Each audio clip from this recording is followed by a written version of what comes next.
Você já parou para pensar que a Bíblia inteira, desde Gênesis até Apocalipse, tem exatamente um vazio, um buraco de 30 anos. 30 anos que ninguém fala sobre.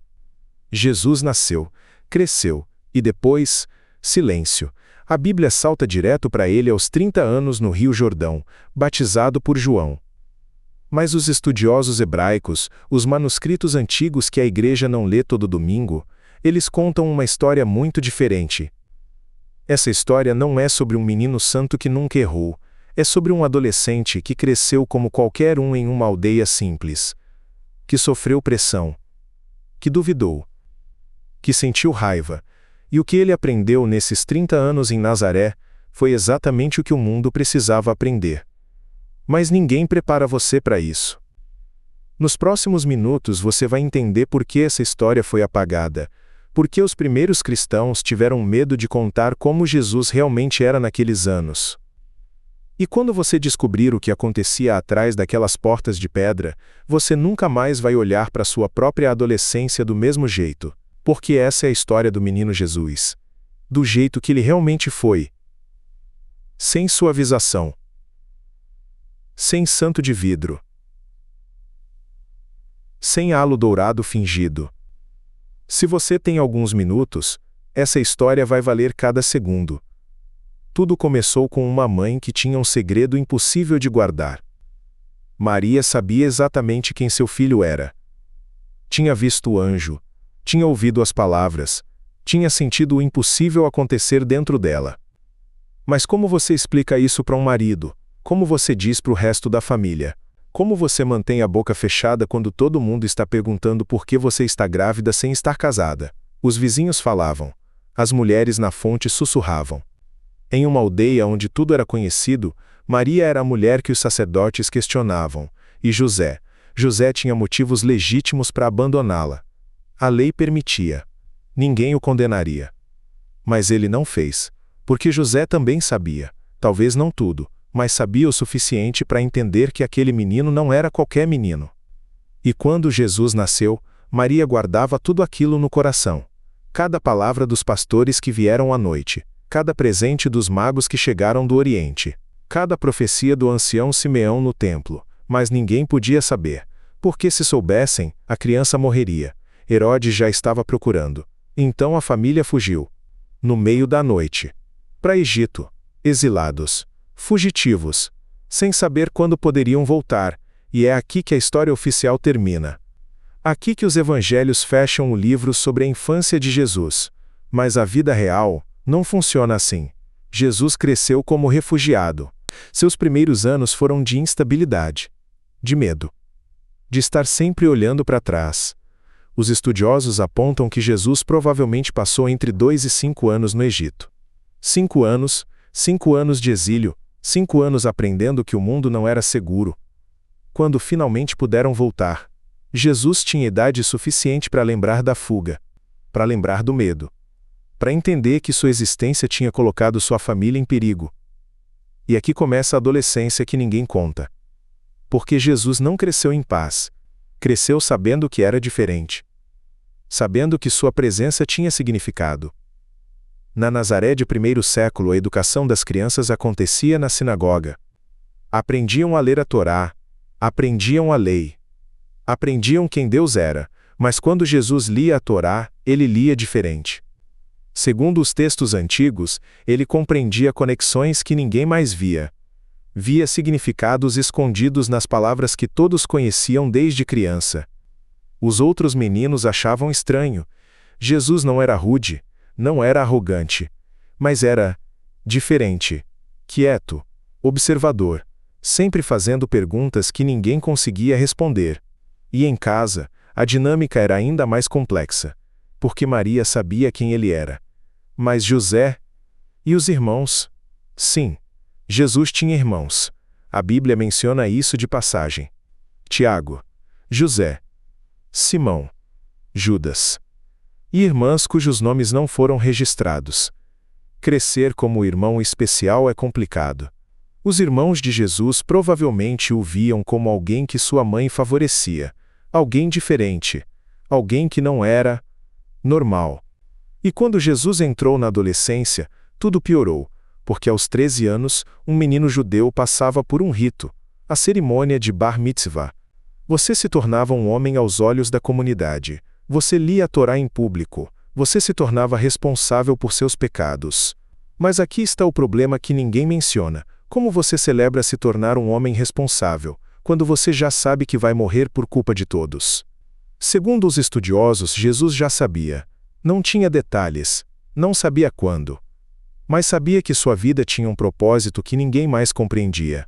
E crescer com esse peso, aos 14, 15, 16 anos, enquanto seus irmãos pensavam em namoradas, em negócios, em vida normal. Jesus estava carregando um fardo que ninguém podia dividir com ele.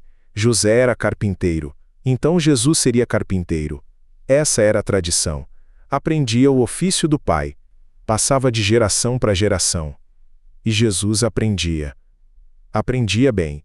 Seus vizinhos conheciam seus trabalhos. Portas feitas por Jesus. Móveis feitos por Jesus. Vigas de telhado feitas por Jesus.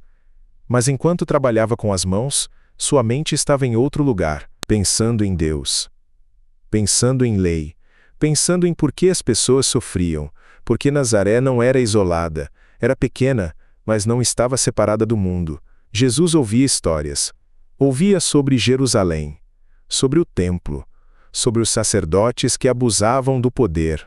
Ouvia sobre a ocupação romana, sobre os soldados que humilhavam seu povo, sobre os impostos que esmagavam as famílias pobres.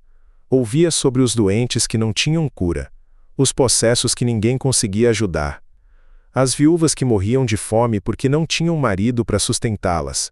E tudo isso fervia dentro dele, porque ele sabia que tinha poder para mudar as coisas.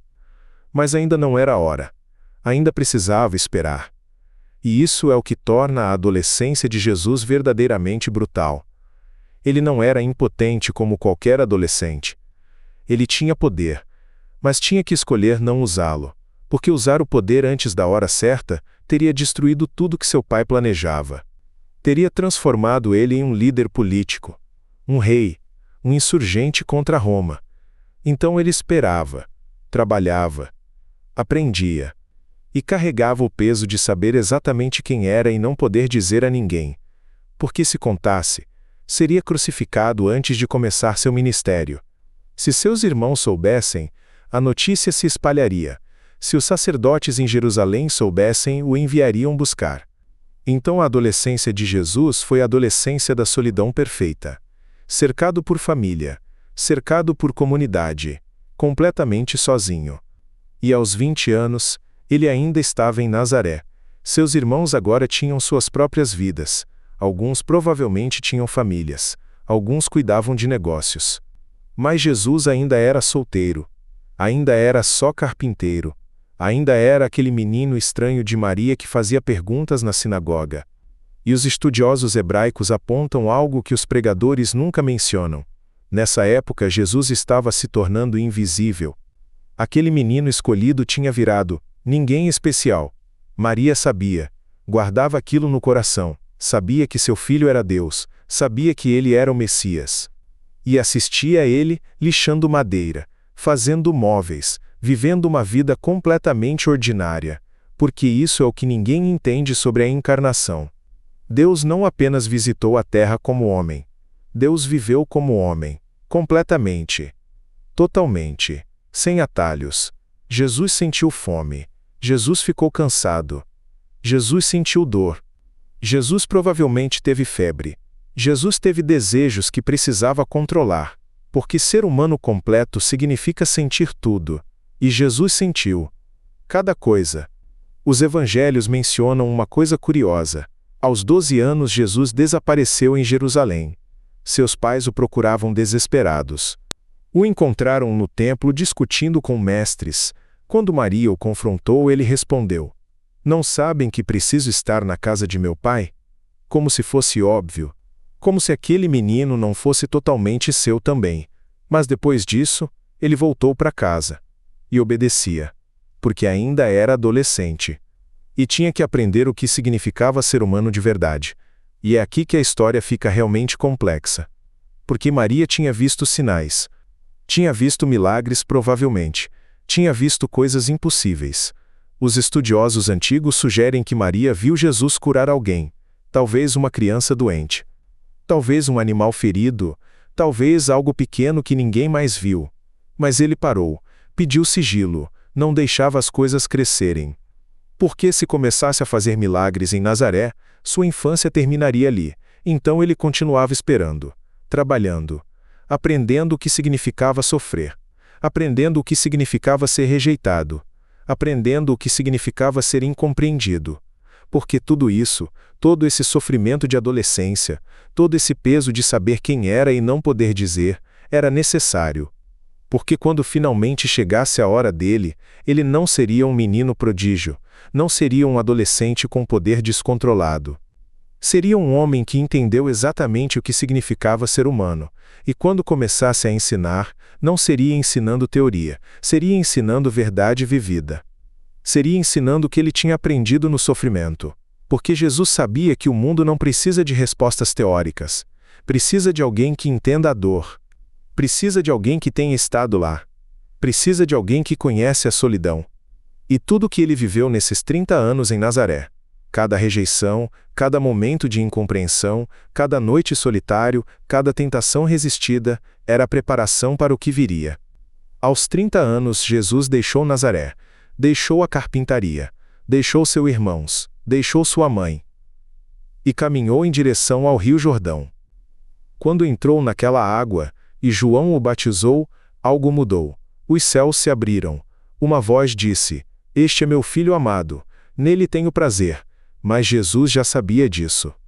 Já tinha vivido com esse conhecimento por 30 anos, já tinha carregado esse peso, já tinha se preparado para esse momento. O que a Bíblia não conta é que aquele homem que emergiu da água não era um menino descobrindo seu poder, era um homem que tinha aprendido a sofrer, que tinha aprendido a esperar, que tinha aprendido a amar quem não o entendia, e é por isso que sua pregação funcionava. É por isso que sua morte significava tanto. É por isso que sua ressurreição muda tudo. Porque Jesus não era Deus fingindo ser humano, era Deus sendo humano completamente, vivendo, sofrendo, aprendendo, esperando, e então, mudando o mundo. Quando você entende isso, quando você percebe que aquele menino que cresceu em Nazaré, que trabalhou com madeira, que sentiu fome e frio e rejeição, que aquele menino é o mesmo que depois alimentou 5.000 pessoas, tudo muda. Porque ele não fala para você sobre sofrimento como teoria, fala como quem viveu, não fala sobre esperar como conceito, fala como quem esperou 30 anos. E quando aqueles 12 apóstolos o deixaram sozinho na cruz, quando seus irmãos não acreditavam nele, quando a multidão o rejeitou, ele já tinha vivido tudo aquilo em Nazaré. Porque aquele menino que cresceu sendo incompreendido, já sabia como era ser rejeitado, já sabia como era estar sozinho, já sabia como era a dor. Os próximos minutos vão revelar detalhes que a igreja tradicional prefere não mencionar. Vão mostrar momentos privados que os evangelhos apenas sugerem. Vão te mostrar um Jesus que era completamente humano, que duvidava, que tinha medo, que se perguntava se tudo aquilo valia a pena. Porque essa é a história que transforma. Não é a história do santo perfeito.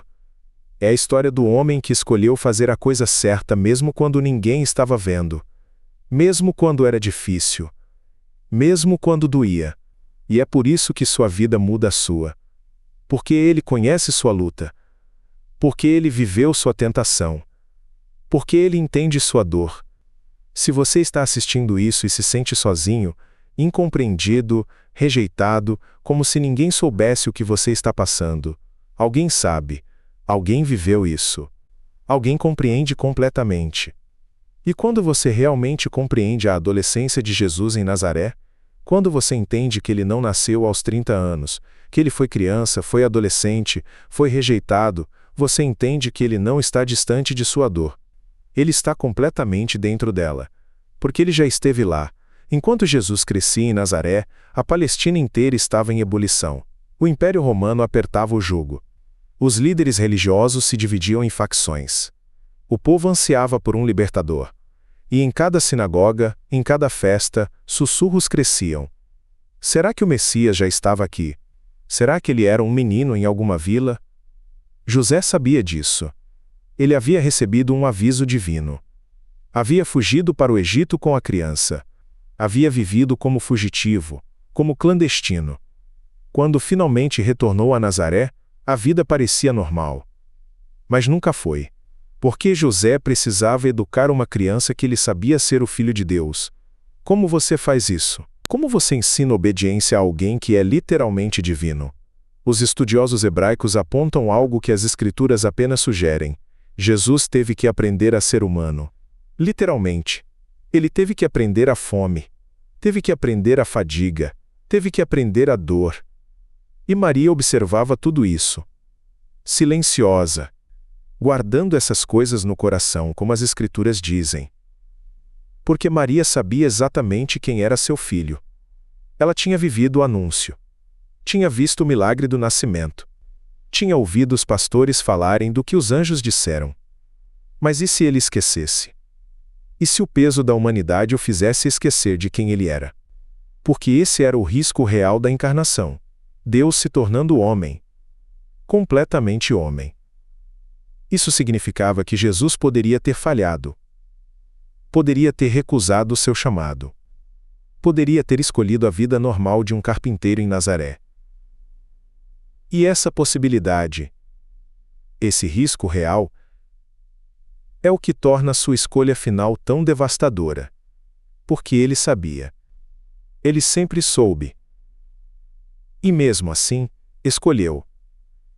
Mas antes disso, havia os anos em silêncio. Os anos que a Bíblia não menciona. Os anos entre aos 12 e aos 30, 18 anos. Completamente apagados do registro bíblico. 18 anos de anonimato total. Mas os estudiosos encontraram pistas. Fragmentos de tradições antigas, que sugerem o que Jesus estava fazendo durante esses 18 anos. Ele estava meditando nas Escrituras. Passava horas na sinagoga, estudando a Torá, compreendendo as profecias que falavam dele. Ele estava orando. Acordando antes do amanhecer para orar. Passando noites inteiras em oração nos montes ao redor de Nazaré. Ele estava se preparando. Espiritualmente. Emocionalmente. Psicologicamente. Para o que sabia que viria. E os seus irmãos, o que eles sabiam? A Bíblia menciona que seus irmãos não criam nele. Mas o que isso significa realmente? Significa que havia desconexão. Que mesmo vivendo na mesma casa, Jesus era fundamentalmente diferente. E eles sentiam isso. Eles viam que ele era especial. Mas não compreendiam por quê. E isso cria uma dinâmica profundamente solitária. Porque como você explica à sua própria família que você é o Messias? Como você diz isso sem soar insano? Então ele não disse. Ele apenas viveu. Trabalhou. Esperou. E enquanto isso o mundo exterior continuava em caos. Os romanos apertavam o jugo. Os líderes religiosos se corrompiam. O povo sofria. Jesus via tudo isso. Porque ele era completamente humano. Sentia a injustiça. Sentia a fome do povo. Sentia o grito por libertação. E havia uma pressão crescente. Porque quanto mais perto chegava aos 30 anos, mais ele sabia que o tempo estava se esgotando. Os estudiosos especulam que esse era o período de maior tentação para Jesus. Porque ele era jovem, era forte, era carismático, ele poderia ter se casado, poderia ter tido filhos, poderia ter tido uma vida normal, e ninguém jamais saberia que ele havia recusado ser o Messias. Mas toda noite, quando ele se ajoelhava para orar, ele sabia a verdade. Ele sabia para o que tinha nascido, e nenhuma quantidade de conforto humano podia mudar isso. E então chegou o momento. O João Batista começou seu ministério. As multidões começaram a segui-lo. As pessoas começaram a falar sobre o Messias novamente. E em Nazaré, Maria e José sabiam que aquela era a hora, que o tempo de silêncio havia terminado. José era um homem idoso agora, cansado. Ele nunca veria o ministério de Jesus. Nunca veria os milagres. Nunca veria a crucificação. Ele morreria em silêncio, levando seu segredo para o túmulo, levando a memória de criar o Filho de Deus como um menino comum. E quando Jesus finalmente saiu de Nazaré, saiu para nunca mais voltar. Saiu para começar o ministério que mudaria a história da humanidade. Mas ele nunca esqueceu aqueles anos. Nunca esqueceu a carpintaria. Nunca esqueceu as lições que aprendeu trabalhando com as mãos. Porque tudo o que ele viveu em Nazaré o preparou. Cada lição. Cada rejeição. Cada noite de oração. Cada momento de solidão.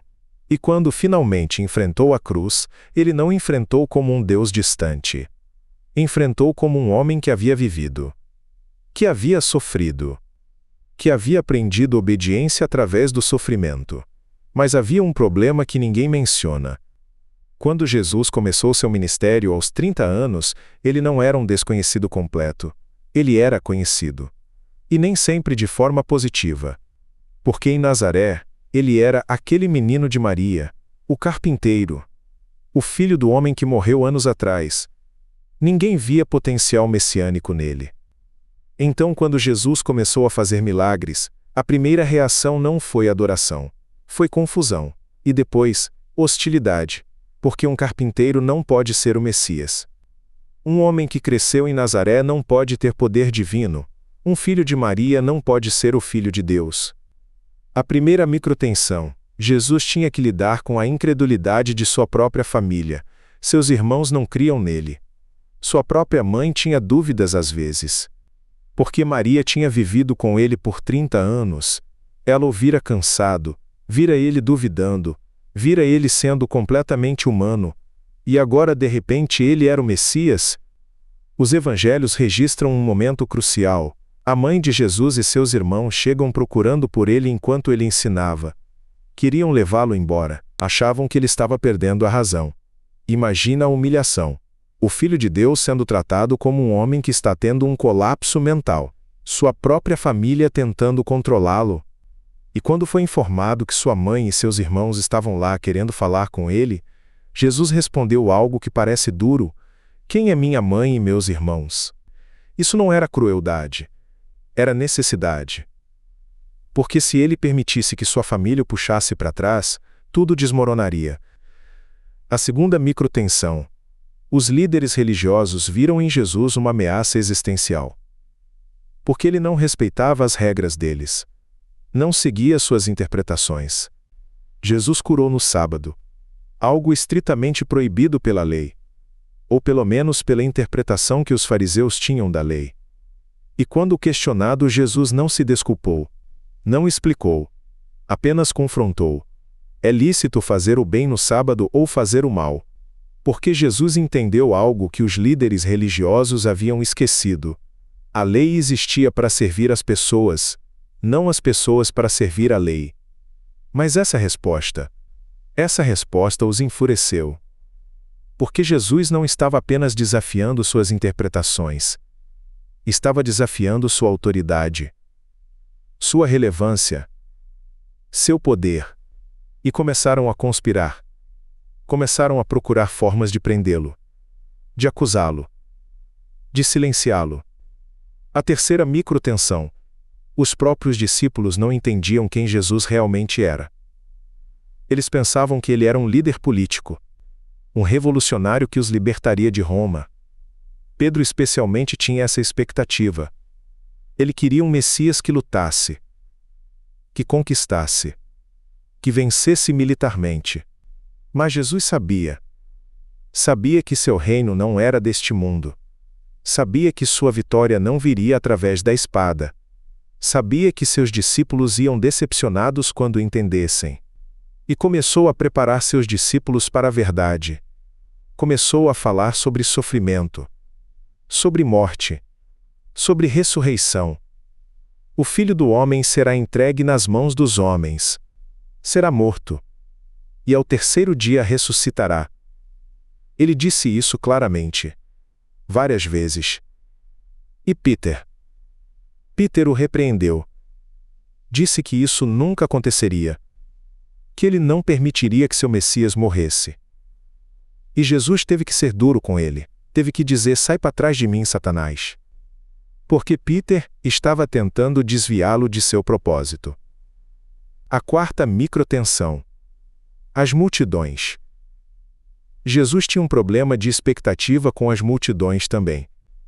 Porque as pessoas queriam curas, queriam milagres, queriam que Jesus fizesse coisas para elas. Queriam um Deus que fosse útil, que servisse seus propósitos. E Jesus curava. Mas quando curava, instruía: não conte a ninguém. Porque ele sabia que se a notícia se espalhasse muito rápido, a multidão o tornaria rei à força. Porque se Jesus aceitasse ser rei pela força das multidões, ele se tornaria aquilo que elas queriam, não aquilo que elas precisavam. Mas as multidões não entendiam isso. Elas queriam resultados. Queriam poder. Queriam um libertador que os libertasse de Roma. E quanto mais Jesus se recusava a ser aquilo que elas queriam, mais as multidões se tornavam instáveis, mais sua lealdade se tornava frágil. A quinta microtensão: havia os demônios. Literalmente, pessoas possuídas por espíritos imundos que Jesus tinha que confrontar. E cada vez que Jesus confrontava um demônio, o demônio o reconhecia. O demônio sabia quem Jesus era, mesmo quando os humanos não sabiam. Havia uma ironia dolorosa nisso. Os demônios tinham clareza sobre quem Jesus era. Os líderes religiosos não tinham. Os discípulos não tinham. Mas os demônios sabiam. E cada exorcismo era uma batalha, não apenas com o demônio, mas com a pessoa possuída, que frequentemente resistia, que frequentemente tinha medo de ser liberta. Porque às vezes, a escravidão é mais confortável que a liberdade. Porque a liberdade exige responsabilidade, exige escolha, exige mudança. A sexta microtensão: a questão do dinheiro e do poder econômico. Jesus confrontou diretamente a corrupção religiosa ligada ao dinheiro. Os sacerdotes tinham um sistema. Peregrinos vinham ao templo para oferecer sacrifícios. Precisavam de animais puros. Precisavam trocar dinheiro romano por dinheiro do templo. E os sacerdotes ganhavam com isso. Ganhavam percentuais. Ganhavam poder. Ganhavam controle sobre quem podia ou não adorar. Jesus viu isso. E em um ato de raiva sagrada ele entrou no templo e virou as mesas dos cambistas. Minha casa será chamada casa de oração, mas vocês a tornaram um covil de ladrões. Não era uma reprimenda delicada, era acusação direta, e isso foi o ponto de virada, porque agora Jesus tinha, não apenas os fariseus contra ele, tinha os saduceus, tinha os sacerdotes, tinha a estrutura de poder religioso inteira conspirando contra ele. A sétima microtensão: a questão da identidade. Porque Jesus começou a fazer afirmações que eram blasfêmia direta. Antes de Abraão existir eu sou, uma afirmação direta de divindade, de existência eterna, de ser Deus. E a reação foi imediata. As pessoas pegaram em pedras, quiseram apedrejá-lo ali mesmo, porque blasfêmia era punível com morte. Mas Jesus escapou.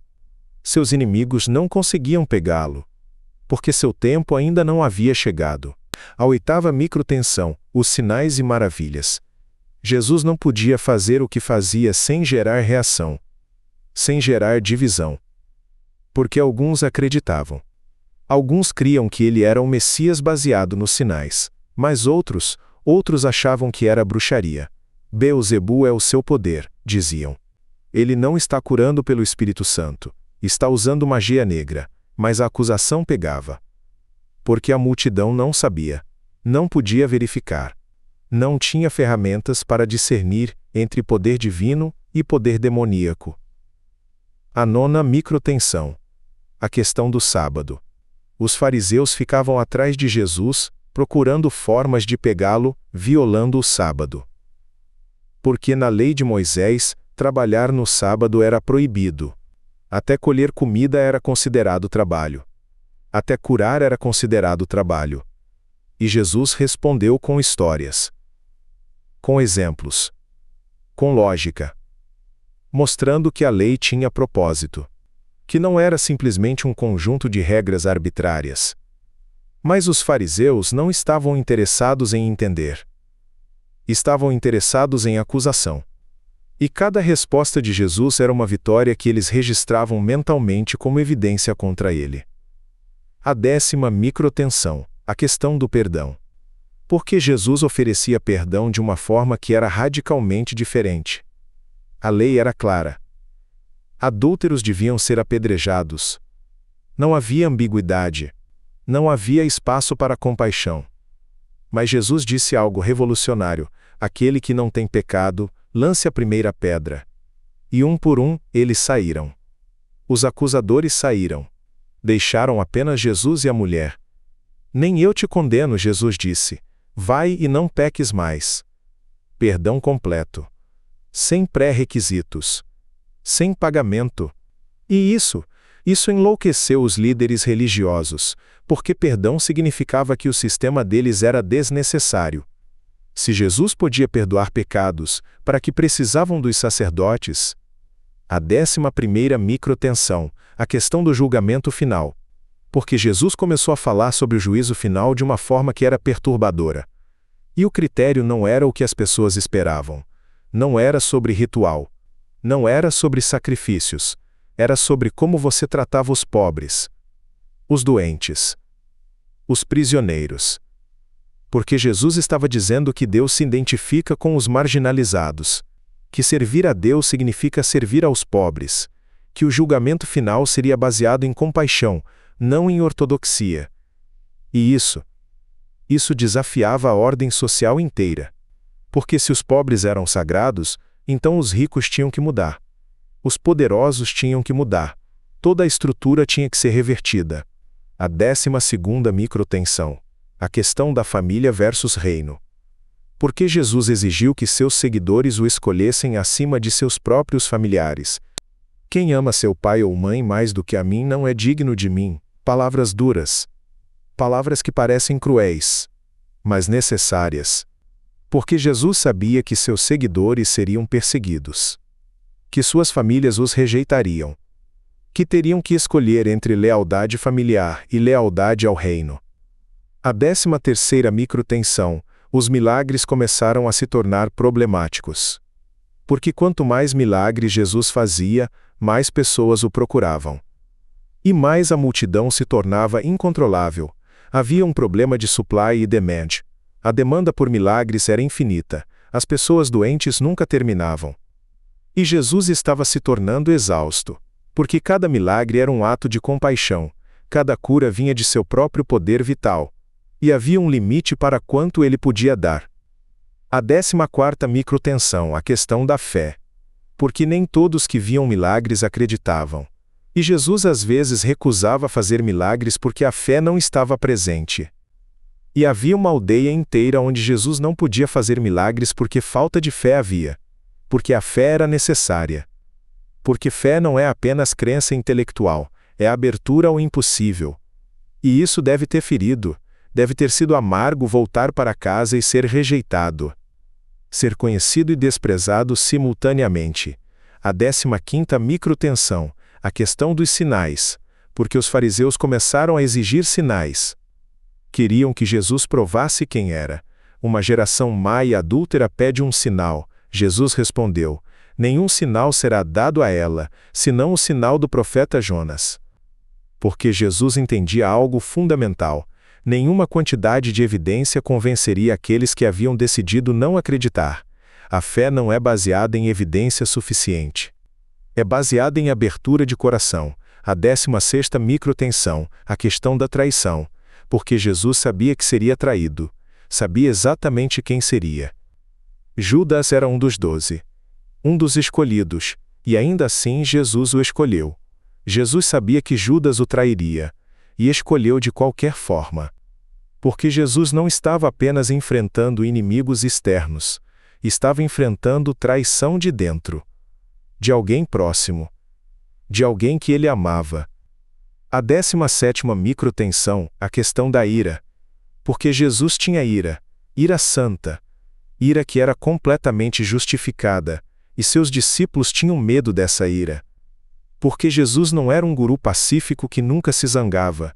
Jesus era alguém capaz de virar mesas, de confrontar autoridades, de estar absolutamente furioso com a injustiça. A 18ª microtensão, a questão das parábolas, porque Jesus começou a ensinar em parábolas, e as parábolas eram confusas. Propositalmente. E quando os discípulos perguntaram por que ensinava em parábolas, Jesus respondeu algo surpreendente: porque vendo não veem, e ouvindo não entendem. Então as parábolas eram um mecanismo de seleção, separavam aqueles que realmente queriam entender de aqueles que apenas queriam espetáculo. A 19ª microtensão, a questão do reconhecimento. Porque aos poucos Jesus estava sendo reconhecido. Pelo menos por alguns. Bem-aventurado és tu, Simão, Jesus respondeu, porque carne e sangue não te revelaram isto, mas meu Pai que está nos céus. Mas então imediatamente Jesus começou a falar sobre sua morte. Desde então começou Jesus a mostrar aos seus discípulos que convinha que ele fosse a Jerusalém, e padecesse muito dos anciãos e dos príncipes dos sacerdotes e dos escribas, e fosse morto, e ressuscitasse ao 3º dia. E Peter não conseguia aceitar: não, Senhor, isso não vai acontecer com você.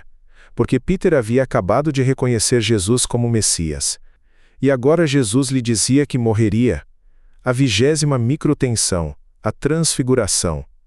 Porque Jesus levou 3 discípulos a uma montanha. E lá, algo impossível aconteceu. Por um breve momento, os véus foram removidos. E os discípulos viram Jesus como ele realmente era. Viram sua glória. Viram que ele era mais que humano. Mas então a visão se foi, Jesus retornou à aparência ordinária. E desceram da montanha. E Jesus instruiu: não digam a ninguém sobre essa visão até que o Filho do Homem ressuscite dos mortos. Porque a transfiguração era preparação. Era Jesus mostrando que havia mais nele do que o que os olhos podiam ver. Que sua morte não seria o fim. A 21ª microtensão. A crescente hostilidade dos líderes religiosos. Porque agora havia planos concretos para matá-lo. E Jesus sabia. Ele sabia tudo. Sabia quem o trairia. Sabia quando. Sabia como. E mesmo assim, continuava seu ministério. A 22ª microtensão. A questão da justiça. Porque Jesus começou a falar sobre justiça de forma que contradescia a ordem social. Não é lícito a mim fazer o que quero do que é meu? O patrão pergunta, sugerindo que Deus é generoso além de justiça. Que Deus dá mais do que é merecido. Porque Jesus estava reorientando completamente como as pessoas pensavam sobre justiça. Não era sobre mérito. Não era sobre trabalho. Era sobre graça. A 23ª microtensão. A questão do templo. Porque Jesus não apenas confrontou a corrupção do templo. Ele predisse sua destruição. Quando você verá todas essas coisas, saiba que está próximo, às portas. Jesus estava falando sobre o fim dos tempos. Sobre julgamento. Sobre a volta dele. E os discípulos perguntaram: quando será isso? E qual será o sinal de tua vinda? Porque eles queriam saber. Queriam estar preparados. Mas a respeito daquele dia e hora ninguém sabe, nem os anjos do céu, senão somente meu Pai. Jesus estava dizendo que não havia como saber. Não havia como se preparar. Apenas estar alerta. A 24ª microtensão. A questão da lealdade versus sobrevivência. Porque nos últimos dias antes da crucificação, Jesus começou a falar claramente sobre o que estava por vir. O Filho do Homem será entregue para ser crucificado. Não há ambiguidade. Não há metáfora. Morte literal. Crucificação literal. E Jesus ofereceu uma escolha. Implicitamente. Se vocês querem sair agora, saiam. Porque o que vem a seguir será horrível. A 25ª microtensão. A última ceia. Porque Jesus sabia que era a sua última refeição com seus discípulos. E durante a refeição, Jesus fez algo que mudaria a história. Pegou o pão, partiu-o, e disse: isto é meu corpo, que é dado por vós. E este cálice é o novo pacto no meu sangue, que é derramado por vós. Jesus estava instituindo um memorial, um rito que duraria para sempre.